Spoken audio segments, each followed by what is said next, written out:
పెళ్ళైనా పండగైనా వేడుక ఏదైనా పట్టుచీరల ప్రత్యేక వేదిక వారాహి సిల్క్స్.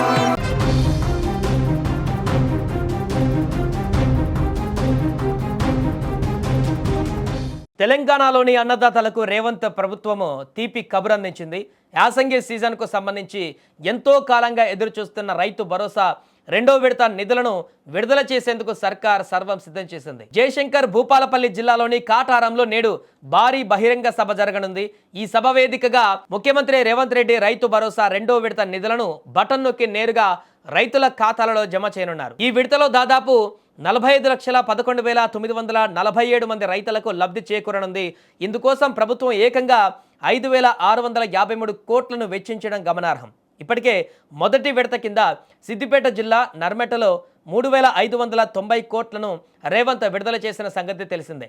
ఇప్పుడు రెండవ విడతతో కలిపి లక్షలాది మంది రైతుల కష్టాలలో పాలు పంచుకునేందుకు సర్కార్ సిద్ధమైంది.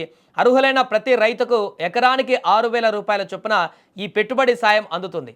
రాష్ట్ర వ్యాప్తంగా ఉన్న సుమారు 1.5 కోట్ల ఎకరాల సాగు భూమికి ఈ పథకం వర్తింపజేయడం గమనార్హం. ప్రభుత్వం మొత్తం 3 విడతలలో కలిపి 9,000 కోట్లను రైతుల ఖాతాలలోకి చేరవేయాలని పక్కా ప్రణాళికతో ఉంది. అయితే ఈ నిధుల జమా ప్రక్రియ విడతల వారీగా జరుగుతుంది కాబట్టి రైతులు కంగారు పడవలసిన పని లేదని అధికారులు చెబుతున్నారు.